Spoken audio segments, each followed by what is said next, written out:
Yo, what's up guys? While making this video, I was very sick, so apologies if you can hear this in my voice. Let's begin.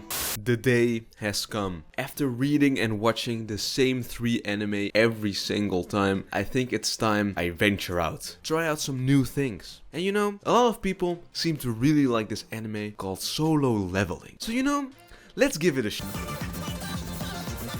Yeah guys, this show was lame as hell. It might sound harsh, but it's honestly because of shows like this that I tend to not try new anime that often. Maybe my standards have just gotten too high over the years. Like, I've only been reading and watching peak. But let me explain why I think this show is mid. And so that we are on the same page, I'll recap it a little bit for you. Obviously, spoiler warning, but I don't think you're missing out on much with this one. It's about this guy called Sun Jing-woo. I probably butchered the name, I'm sorry. And he lives in this world where one day magical portals appeared, with magical monsters coming out of them. These monsters can't be killed by normal weapons, but thankfully one day a bunch of people got magical powers, and these powers allowed them to kill the monsters. The people with these powers can vary in power level and are divided in ranks. Our main character is E rank, the weakest rank out of all of them, and everyone always looks down on him for being so weak. Then one day they go into one of these portals that they also call dungeons. And because of being too cocky, they stick around a little too long and everything goes to shit. The monsters in it are way too strong for them and they get destroyed hard. And it's honestly kind of hilarious. I can do this! Speed's my specialty!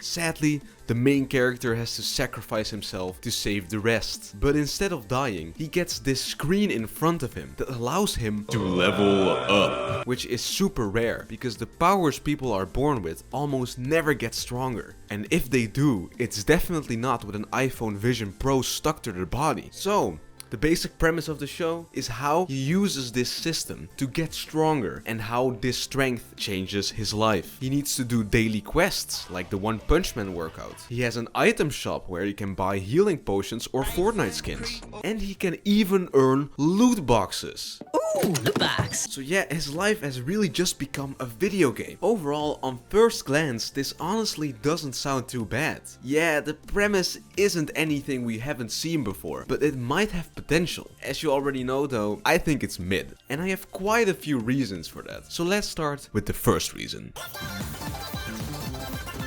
Now, this is probably quite a controversial one, but listen up anime studios. I might be 19 years old and a straight guy, but that does not mean I need to have anime girls shoving their assets in my face while I'm trying to watch a show. I seriously don't understand how this is so accepted and normalized. Are you guys really that fucking horny? I remember, this shit was one of the reasons anime watchers were considered weird, but nowadays it's like everyone's completely fine with it. Do you know how fucking annoying it is to not be able to watch almost any anime in public because someone might look at my screen at the wrong time and boom, reputation ruined. I'm the weird guy now. I'm the hentai kid. It's just such a cheap and annoying way to get people to talk and watch your show. And I have always disliked it. It just completely ruins my immersion of whatever is going on in the scene. In some cases, it's also just plain creepy. Like, these nurses are acting all thirsty for one of their patients. I can't be the only one that feels something ain't right about that. There's honestly a lot more behind why I dislike fanservice so much, but in a nutshell, this explains enough.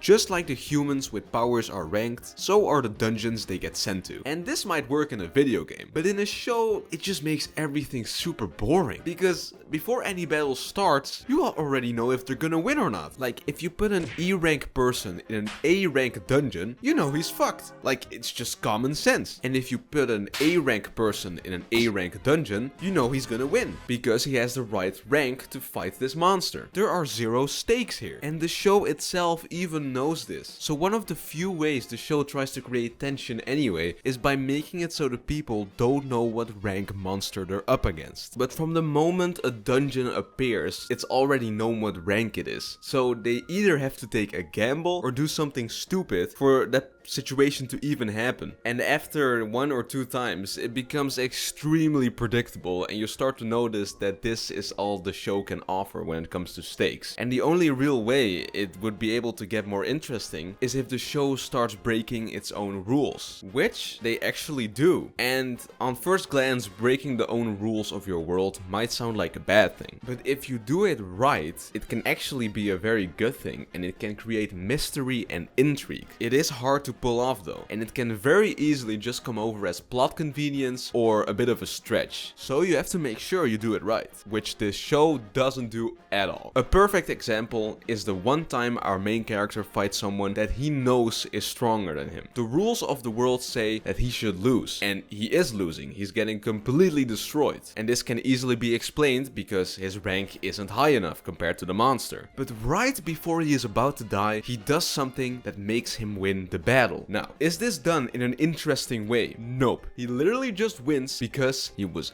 angry enough. The writer literally just broke the rules of his world, not to create intrigue or mystery. No, because fuck you. He can win because he said so. He's literally telling you to forget about everything regarding ranks and power levels, just so he can make the main character not die here. This is honestly one of the laziest ways I have seen a battle turn around, and a perfect example on how not to break the rules of your story. As a quick example on how to actually do this right, and because I want to talk about a good anime, let's look at this part in Attack on Titan Season 2. Everything is going to shit. Mikasa and Eren are about to get eaten by this smiling Titan, but suddenly, after Eren punches the Titan, another one appears right behind him and starts protecting him and Mikasa. He is confused about it, Mikasa is confused about it, but some other characters seem to know what's going on, and they get worried about what's happening. The story just broke its own rules, because we have been told that Titans only eat humans and don't attack other Titans. Yet, it is happening right now. But it doesn't feel like a plot convenience, nor does it feel forced or lazy. This is because the way it all happens makes you realize there is something more about this world and the rules in it than what you thought. And a lot of the characters feel just as confused as you do, adding even more intrigue to what's happening. Now, back to solo leveling. Considering there is a lot of things we and the main character don't know about dungeons, the powers, his leveling up abilities, the monsters themselves, the show could have definitely pulled off something more intriguing and creative than he ended up breaking the rules because he was angry enough. But no, the writers went with the lazy route. So in short, the show's premise is pretty much doomed to have no stakes, unless it subverts its own established rules, based on what the audience and the characters know. Yet it failed at this miserably, making the show even less fun.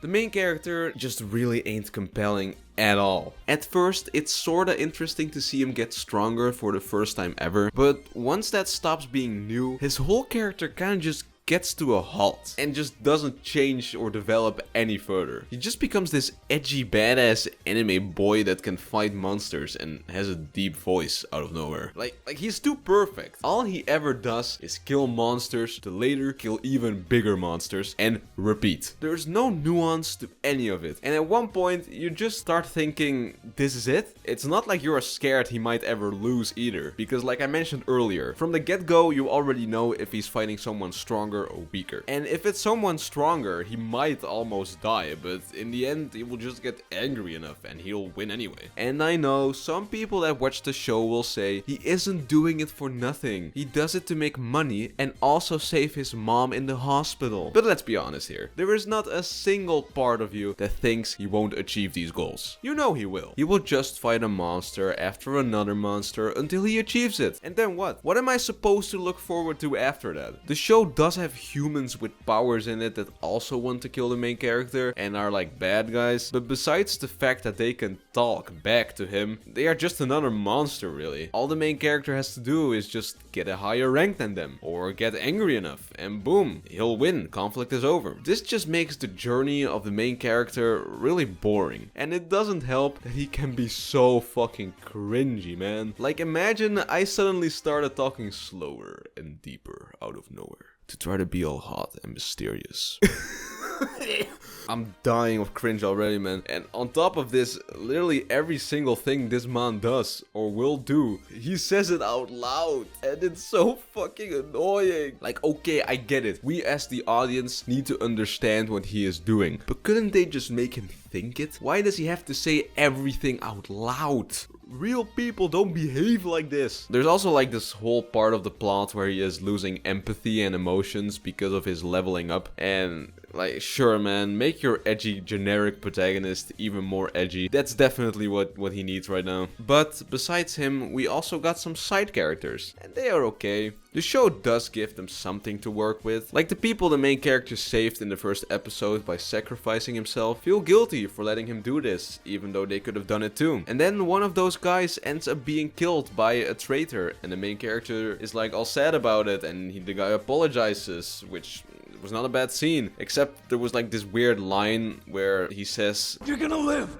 How can I keep blaming you if you don't? Blame him for what? At the end of the day, you still chose to sacrifice yourself that day. And you ended up getting a bunch of positive things out of it at the end. Like, you're a lot stronger now and everything. Like, what the fuck do you mean? Besides that though, I do think they wrapped up that part of the story pretty well. Since the main character ends up getting a positive close-off with everyone that survived from that day. One of them even has this mini arc where she is too scared to keep fighting, but she does it because she wants the main character to be safe, since she has healing powers and always has to heal him. But now that she has noticed that he had become stronger, she decides to leave the job because she hates it. And honestly, I think the way they went about her coming to this choice was pretty well done. Then we got this loser here who appears around halfway into the show and starts a squat with the main character since he knows he's overpowered and they want to make a lot of money together and shit. And well, he is kind of annoying and I hate his haircut. He's just your typical overly excited, innocent boy that looks up to the strong main character. And well, although his presence was bearable, I truly could not care less what the fuck happens to him. Like, especially when bro is wearing his goofy armor. Like, what the fuck is this, man? Then there is all the other characters, like the main character's sister, but frankly, I don't know them enough to give an opinion on them. Like, they didn't have a lot of screen time, or they were just plain boring, so I forgot about their whole thing anyway. So, yeah, sorry. Now, I know some of the things I'm gonna say now will come over as nitpicks, which maybe they are, but take in mind all of these plot holes are happening on top of everything I already mentioned. First plot hole, when Sun Jing-won, I forgot his name, my bad, when the main character doesn't complete his daily gamer quest, he gets put into this punishment arena, and well, he has to survive here for 4 hours. The first time he gets here, he gets in it by accident, because he didn't even know he was supposed to do the daily quest and shit. It was his first time. He is still super weak at this part in the story, and he also literally just got out of a coma from almost dying. Yet, the show wants us to believe that he had the energy to sprint, not run, sprint away from these monsters for 4 hours straight. A big part of the story is how sometimes people turn on each other in dungeons to get paid more. And they can get away with this because what happens in the dungeon isn't seen by anyone outside. But like, why don't they use cameras? Like, just attach a super durable camera to everyone and show the footage to the government later. In the last episode, the main character is like about to lose, and then he imagines himself from the past talking down on him, saying how weak he used to be and that he should give up. But like, his past self was never this fragile mentally. He always tried to keep going despite the fact he wasn't physically strong. If anything, his old self would have been cheering him on. Like, this is just straight up out of character. Plot holes like this don't happen that often, but when they do, it just makes the show worse, you know? Now, to end on a positive note, things I liked about the show. There were some monster designs that I really liked. They looked quite cool. And the animation in the show is also really nice. Like the way the fights are choreographed and animated, pretty fire. The opening, although kind of cringy lyrics at times, and a bit too K-poppy,